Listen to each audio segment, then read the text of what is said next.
नीलेश जी और नितेश जी को मैं आमंत्रित करती हूं माननीय सांसद महोदय से बातचीत के लिए।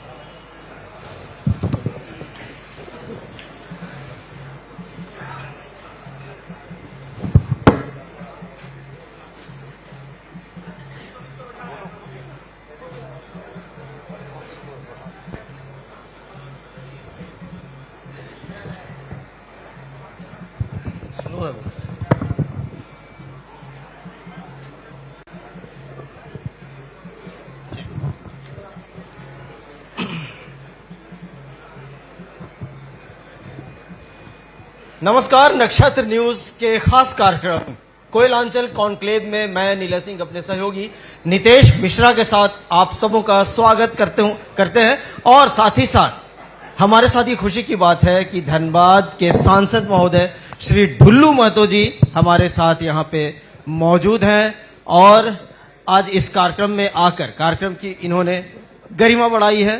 तो सबसे पहले स्वागत है आपका ढुल्लू महतो जी हमारे इस कार्यक्रम में आने के लिए, क्योंकि कल ही वहां पे संसद का सत्र खत्म हुआ है और खास आप इस कार्यक्रम में भाग लेने के लिए दिल्ली से आए, फ्लाइट भी कैंसिल हुई और आप यहां पर आए। लेकिन बातचीत का सिलसिला शुरू करने से पहले नजर डालते हैं आपके एक राजनीतिक सफर पर।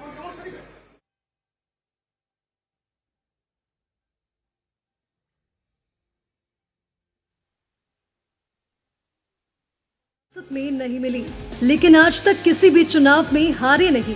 चुनाव में हवा जिस किसी की भी चली, बाघमारा ने अपना आशीर्वाद हमेशा आपको दिया। 3 बार आप बाघमारा से विधायक बने। मजदूरों के अधिकार की लड़ाई लड़ते लड़ते आपको कोयलांचल में नाम मिला टाइगर ढुल्लू महतो। इधर मजदूरों की लड़ाई में ढुल्लू महतो को इज्जत और शोहरत बेहिसाब मिली। बाघमारा में संघर्षों से जूझते पूना महतो और रुकवा मेहताइन का इस बेटे को ना कोयलांचल का बेटा बनना था और 2009 में ढुल्लू महतो के मकसद को राह दी बाबूलाल मरांडी ने विधानसभा का टिकट देकर। जीत का सिलसिला ऐसे शुरू हुआ कि फिर ये पीछे मुड़कर नहीं दिखे। झारखंड विधानसभा चुनाव में बाघमारा से हैट्रिक जीत के बदले बीजेपी ने धनबाद से लोकसभा का टिकट दिया और यहाँ भी ढुल्लू महतो ने इस फैसले को साबित कर दिखाया। धनबाद से बीजेपी की पारंपरिक सीट भी बचाई और अपनी प्रतिष्ठा भी। ढुल्लू महतो का जीवन काफी संघर्ष में रहा। इस दौरान उनके ऊपर कई आरोप भी लगे, लेकिन बेहद दृढ़ और निष्ठा के साथ जनता के साथ खड़े रहे। ढुल्लू महतो ने बाघमारा के साथ साथ धनबाद संसदीय क्षेत्र में कई काम किए। जनता को विभिन्न विकास योजनाओं से जोड़ा, मजदूरों की आवाज बनकर उनकी कई समस्याओं का हल किया और इसलिए जनता के साथ साथ मजदूर वर्ग उन्हें मसीहा के रूप में जानते हैं। नक्षत्र परिवार ढुल्लू महतो की इस उपलब्धियों पर उन्हें बधाई देता है, साथ ही कोयलांचल कॉन्क्लेव में आपका अभिनंदन करता है।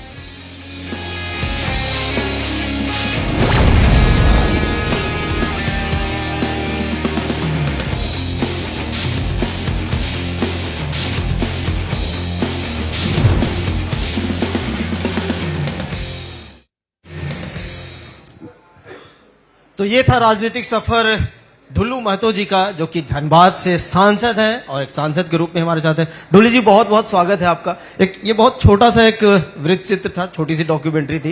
हालांकि आपकी जो जन सेवा की जो भावना है या जो आपका जनता के साथ जो सरोकार है वो काफी पुराना है, काफी लंबा है। हमने एक बस छोटा सा एक उदाहरण दिया यहाँ पर। एक विधायक के बाद अब एक सांसद की भूमिका, यानी कि रांची से अब दिल्ली, विधानसभा से लोकसभा, कैसी रही, कैसा अनुभव रहा आपका? 1 साल अब हो ही चुके हैं। सबसे पहले तो मैं नक्षत्र टीवी और नक्षत्र टीवी के पूरे परिवार को मैं अपने ओर से हार्दिक दिल से मैं बधाई देता हूं और नक्षत्र टीवी द्वारा आज के इस कार्यक्रम में हमें आमंत्रित किया और अपनी बात को आप सबों के माध्यम से जनता के बीच में रखने का एक मौका दिया है। सबसे पहले मैं सभी नक्षत्र टीवी के सभी टीवी के सदस्यों के परिवार के सबको सबसे बधाई, और अपने धनबाद क्षेत्र के तमाम जितने हमारे अभिभावक भाई लोग आए हैं उनको भी मैं इस कार्यक्रम में स्वागत करता हूं, बधाई देता हूं। धन्यवाद। धनबाद को अगर आप देखें इस संसदीय सीट को तो कहां देखते हैं, आपकी नजर में धनबाद कहां है? देखिए, धनबाद कोयला का नगरी है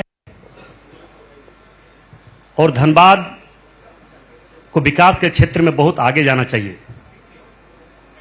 मगर आज कहीं न कहीं धनबाद के लोग इस चीज को कमी महसूस कर रहे हैं। मगर मैं विश्वास के साथ कह रहा हूं कि जिस आशीर्वाद के साथ हमें धनबाद के क्षेत्र के धनबाद लोकसभा क्षेत्र के सांसद के रूप में हमें चुना है, उस कमी को पूरा करने में मेरा हर प्रयास लगा है और मुझे लगता है कि मैं उस प्रयास में सफलता प्राप्त जरूर धनबाद लोकसभा क्षेत्र के देवतुल्य जनता के आशीर्वाद से हम करेंगे। अच्छा, सांसद पहले भी जो थे वो आप ही की पार्टी से, तो क्या कमी नजर आ रही है? कौन कौन से वो मुद्दे हैं, कौन कौन से काम आपको करने हैं? देखिए, वो हम लोगों का अभिभावक है, कमी कहाँ है, वह क्या है नहीं है वो नहीं बता सकते हैं, मगर उनके जो भी अधूरा कार्य है उसको जरूर हम पूरा करने का काम करेंगे। वैसे 3 अधूरे कार्य को आप बता दें, कौन कौन अधूरे उन्होंने कार्य हर हैं? प्रयास किया, आखिर कहीं न कहीं ये सरकारी तंत्र है, कहीं न कहीं कुछ सरकारी टेक्निकल में कहीं कुछ कमी होगा या कुछ होगा या नहीं हो पाया होगा, मगर उस काम को हम अब पूरा करने का जरूर हम काम करेंगे और कर रहे हैं। लगभग लगातार उनके अधूरे कार्य को हम पूरा कर रहे हैं। जिस प्रकार से हम कह सकते हैं कि पहला काम आप ही के बगल से मैं शुरुआत करेंगे। गया पुल चौड़ीकरण का मामला हमें लगता है कि आजादी से लेकर आज तक 75 वर्षों में लगातार ये उठता रहा। गया पुल का चौड़ीकरण प्रारंभ हो चुका है। दूसरी बात है कि मटकुरिया से लेके आपका विनोद बिहारी महतो चौक तक जो असरफी हॉस्पिटल है वहां तक फ्लाईओवर भी प्रारंभ हो चुका है, उस कार्य प्रारंभ हो चुका है जो लगभग 200 करोड़ का है। गया पुल चौड़ीकरण 30 करोड़ का लगभग है। आप देखते होंगे कलकत्ता जाने वाले लोग या कलकत्ता से दिल्ली जाने का सफर करने वाले लोग किस तरह से परेशानी में फंसते थे, कितने बच्चे स्कूल के बस आने जाने में परेशानी होती थी, कितने एक्सीडेंट। हमें लगता है कि 2-3 साल में लगभग ये 6 लेन बनने के बाद एनएच में लगभग 50 की संख्या में एक्सीडेंट हुआ। वो भी कार्य प्रारंभ हो चुका है, आपको पता होगा, इसका हम लोग ने शिलान्यास कर चुके हैं। गोविंदपुर एलिवेटेड फ्लाईओवर रोड, आपका निरसा फ्लाईओवर, दोनों कार्य प्रारंभ हो चुका है। हमें लगता है बहुत जल्द ये काम 2-3 साल में समाप्त भी हो जाएगा। अगर हम धनबाद संसदीय सीट की आपको बात करें तो आपने कहा कि कई काम हैं जो पूरे होने वाले हैं। राज्य सरकार से क्या समन्वय बैठ पाता है? कई स्कीम्स ऐसे हैं जो राज्य सरकार के तहत आपको कराने हैं। देखिए, राज्य सरकार अगर सहयोग करे तो मैं चुनौती के साथ कह रहा हूं, एक काम ऐसा नहीं है कि जो जनता का काम हम पूरा नहीं कर देंगे। राज्य सरकार सपोर्ट करे। एयरपोर्ट का भी मामला है तो हमारे बोकारो में भी एयरपोर्ट है, वहां भी चालू करवा दे। और अगर बड़ा एयरपोर्ट बनाना है तो वो जमीन उपलब्ध करावे। एयरपोर्ट 6 महीना के अंदर उसका प्रारंभ करेंगे। तो आपने क्या ये मुख्यमंत्री जी से बातचीत की? अड़चंग है, हम अड़चंग जो इसके पहले चीफ सेक्रेटरी थी अलका तिवारी जी, उनसे मैंने बात भी टेलीफोनिक बात उड्डयन मंत्री से और उनसे करवाए। दोनों को बात करवाने के बाद जमीन उपलब्ध नहीं करवा पाने के कारण आज हम लोग धनबाद में जो धनबाद के लोगों के एयरपोर्ट बनाने का सपना बहुत लंबे समय से, उस पर हम लोग आगे नहीं बढ़ पा रहे हैं। दूसरी बात, एक बहुत बड़ी बात बता रहे हैं, यहाँ पे जहां पे हम लोग बैठे हुए धनसार क्षेत्र है और धनसार से लेकर गोविंदपुर एक फ्लाईओवर बनना था, एलिवेटेड रोड, जिसमें लगभग 1500 करोड़ का लागत से बनना था। लगभग 50 करोड़ का डीपीआर टेंडर हो चुका था, जिसमें 50 करोड़ डीपीआर का टेंडर होने के बाद भी राज्य सरकार के पास गया, एनओसी नहीं दिया। ये बोला राज्य सरकार का मामला, राज्य सरकार में हम लोग इसको काम करेंगे, मगर राज्य सरकार बनाने भी नहीं दिया और बना भी नहीं रहे। हम राज्य सरकार से भी आग्रह करना चाहेंगे, हम किसी का आलोचना करने के लिए नहीं आए, मगर कमी जो है, जो हमें करना चाहते हैं, हमें करने नहीं मिल रहा है। या तो राज्य सरकार करे या तो करने का एनओसी दे। मैं दावे के साथ कह रहा हूं ये काम भी बहुत जल्द करेंगे। दूसरी बात, आप लोगों ने अभी देखे होंगे, बहुत जल्द हम लोगों ने अभी, हमें लगता है कि इस शीतकालीन सत्र में हम लोगों ने अभी माननीय नितिन गडकरी जी से, जो हमारे रोड मंत्री है, उनसे हम लोगों ने मिले। उन्होंने अभी आपका ये रिंग रोड बनाने का भी अनुशंसा उन्होंने कर दिया है। पूरे धनबाद में रिंग रोड भी बनने का कार्य अनुशंसा कर दिया, उसका प्रक्रिया चल रहा है। बहुत जल्द हमें लगता है कि उसका भी हम लोगों ने उस पर लगे हुए हैं, वो भी रिंग रोड बनवाने का काम धनबाद में करेंगे। आपने कहा कि राज्य सरकार सपोर्ट नहीं करती है। दीपिका पांडे जी आती हैं, वो कहती हैं केंद्र सरकार मिलने का समय नहीं देते हैं। पंचायती राज मंत्री जो है 4 बार उन्होंने लिख के दिया, मुलाकात नहीं हुई। तो इसको आप कैसे सॉर्ट आउट करेंगे? देखिए, हम तो आप बोलिएगा तो हम प्रमाण के साथ कह सकते हैं कि हम यहाँ पे कई एक लेटर हमने भिजवाया है एयरपोर्ट के लिए। ये फ्लाईओवर जो बनना था धनसार से, अभी बोलिएगा 10 मिनट के अंदर हम मंगवा के दिखा देंगे। अब वो भी मंत्री है और केंद्र में भी हमारे सेंट्रल मंत्री है। अब मिलने का समय दिया कि नहीं दिया, टेलीफोनिक बात हुआ कि नहीं हुआ, लेटर हुआ, ये इन्होंने लेटर के माध्यम से आग्रह किया कि नहीं किया मिलने के लिए, वो तो हम नहीं बता सकते हैं। मगर आप अभी बताएंगे तो हम अभी बात करवा सकते हैं, या तो उनका हम कॉपी दे सकते हैं। हम पूरी तैयारी के साथ नहीं आए हैं, हमें नहीं लगा कि मतलब ये सब बात का मामला सामने आएगा। मगर राज्य सरकार में क्या कमी है, नहीं कमी है, ये राज्य सरकार के लोग बताएंगे। मगर मेरी आंख के सामने साक्षात रूप में मैं वहां पे बैठा हुआ था और मैंने खुद उड्डयन मंत्री से अलका तिवारी जी से मैंने बात करवाया। उन्होंने कहा हमसे देख रहे मैं धनबाद उपायुक्त से भी हमने मिला कि आप जमीन उपलब्ध कराइए, हम लोग जो भी काम है हम करेंगे। चिड़ियाघर के लिए भी बात हम लोगों ने की है, चिड़ियाघर का भी लेटर आ चुका है। यहाँ पे धनबाद में चिड़ियाघर भी धनबाद में बनना है, उसके लिए भी जमीन उपलब्ध नहीं करा रहे हैं। तो जमीन उपलब्ध करावे, ये तो हमारे पास सारा इसका प्रमाण है, हम प्रमाण के साथ आपको देंगे।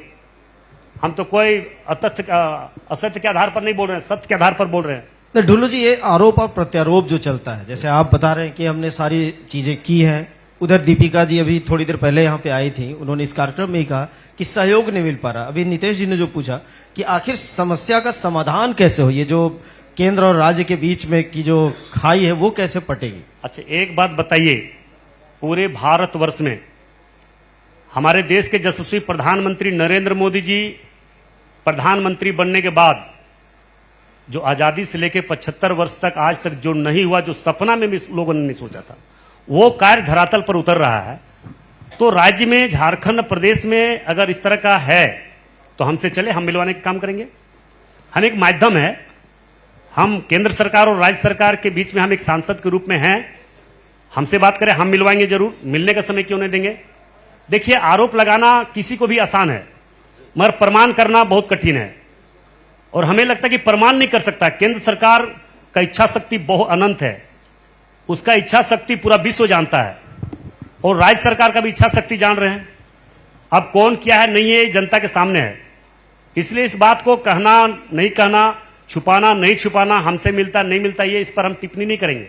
अगर मिलना है तो हम एक सांसद है, हमारे पार्टी के वरिष्ठ नेता, हमारे भाई अमर वारी जी पूर्व विधायक, पूर्व मंत्री रहे, प्रतिपक्ष के नेता रहे, तेज तरार नेता हैं। और हमें लगता है अभी कुछ ही दिन पहले तो आप देखे होंगे हमारे स्वास्थ्य मंत्री इरफान अंसारी जी मिल के आए। जितने लोग जा रहे हैं सब मिल के आ रहे हैं, ऐसा तो नहीं कि नहीं मिलेंगे।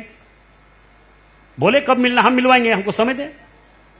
ठीक है, क्या लगता है, चाहे किसी की भी सरकार हो, आपकी सरकार हो या फिर कांग्रेस की सरकार हो, जेएमएम की सरकार हो, कोयलांचल का विकास जो होना चाहिए था वो आखिर क्यों नहीं हो पाई? कहां पे चूक रही, जबकि इतनी क्षमता है इस धरती पे? देखिए, एगो हम लोगों को कहावत है, खोट्ठा में जितना साया रहो तो उतने पसारिए। ठीक है, तो जितना बड़ा अथी नहीं उतना पसार लिया। भाई आप चुनाव के पहले बड़ा बड़ा घोषणा कर दिए, राज्य सरकार के पास पैसा नहीं है, पैसा कहां से आएगा नहीं आएगा, तो उनको जानकारी होना चाहिए। मुख्यमंत्री है, उनको कहना है, करना है, उनको पैसा इकट्ठा करना है, कहां से लाना नहीं लाना है, कहां से मिलना चाहिए। तो केंद्र सरकार से जाके बात करें, और नहीं बात करें तो हम लोग बात करवाएंगे।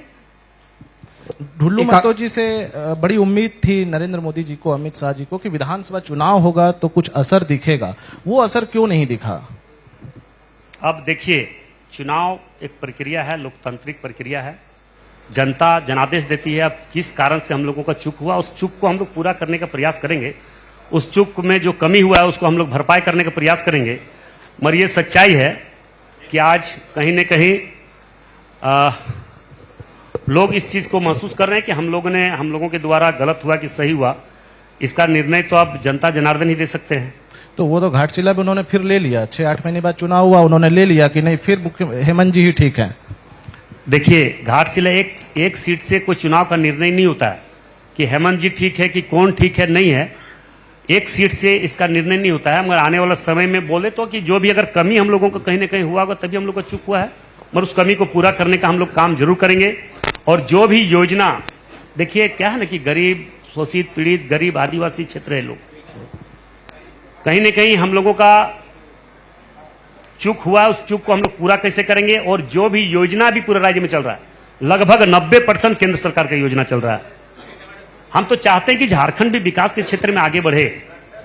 पूरे भारतवर्ष में सोने की चिड़िया के नाम से झारखंड को जाना जाता है, खनिज संपदा से भरा, उसके बाद भी कमी है। कारण क्या है, ये तो यहाँ के नेतृत्व करने वाले राज्य के मुखिया ही बता सकते हैं। चलिए एक आखिरी सवाल है, क्या राज्य सरकार को आप किस तरीके से देखते हैं, जो राज्य सरकार जो काम कर रही है? राज्य सरकार, देखिए राज्य सरकार में अभी क्या है नहीं है, आप लोग भी ज्यादा जानते होंगे। नहीं, आप जनप्रतिनिधि हैं, नहीं, आप रह चुके हैं राज्य सरकार में बहुत सारी कमी है जिसको उसको पाटने की जरूरत है, और विकास के क्षेत्र में कैसे आगे बढ़े ये राज्य सरकार की जिम्मेवारी है। अब राज्य सरकार और केंद्र सरकार में समन्वय क्यों नहीं बन रहा है, किस कारण से नहीं बन रहा है, ये तो राज्य सरकार का मुखिया ही बता सकते हैं ना, उनसे सवाल कीजिए, वो बताएंगे। हम इस पर कोई टिप्पणी नहीं करेंगे। मगर मेरे साथ बीती बात मैं बताया आपके पास कि अगर जमीन उपलब्ध कराए, धनबाद में जो भी लंबे समय से समस्या पड़ा हुआ है, जवाबदेही मेरी है, जिम्मेवारी मेरी है, क्योंकि मैं सांसद हूं। और आज इसका परिणाम पूरे मेरे भारतीय जनता पार्टी के एक एक कार्यकर्ता दिन रात समाज के बीच में लगे रहते हैं। आने वाला समय भी हम लोग लगे रहेंगे। ऐसा नहीं कि हम लोग चुनाव हार गए तो हम लोग मैदान छोड़ देंगे, हम लोग छोड़ने वाले नहीं है। चलिए ढुल्लू जी, एक अंतिम सवाल लेंगे, फिर वाइंड अप कर देंगे। वो अंतिम सवाल ये है कि आज सुबह ही चाय की दुकान पे मैं था, तो वहां मैंने मेयर चुनाव को लेकर जानकारी लेने की कोशिश की, तो लोगों ने कहा कि ढुल्लू जी की पत्नी हो सकता है इस बार चुनावी मैदान में होगी। देखिए इस पर अभी कोई हम टिप्पणी नहीं करेंगे, मगर पार्टी का जो निर्णय होगा, हमारे पार्टी के नेताओं का जो निर्णय होगा, वो सर्वमान्य होगा। उस पर काम हम लोग करेंगे। मतलब आप लड़ाना चाहते हैं? नहीं, हम लड़ाना नहीं चाहते हैं। अगर क्षेत्र का जनता चाहे, अगर पार्टी चाहे तो जरूर लड़ेंगे, क्यों नहीं लड़ेंगे। लोकतंत्र में कोई भी, किसी का अधिकार है, कोई भी लड़ सकता है चुनाव लड़ने के लिए किसी को रोक टोक तो नहीं है। नहीं तो लोग बिल्कुल बिल्कुल, चलिए चुनाव लड़ना लोकतंत्र में सबका अधिकार है और हमारी शुभकामनाएं आपके साथ हैं।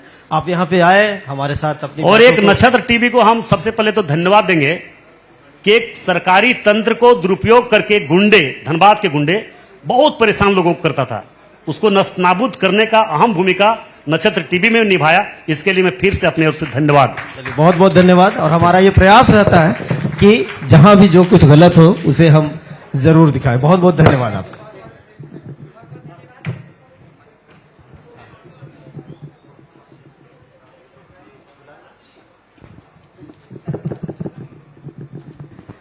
एमडी सर को और मैम को मैं आमंत्रित करती हूँ।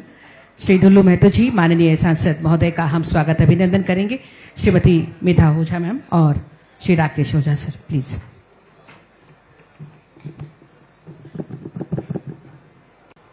तालियां भी आप सबकी तरफ से हो।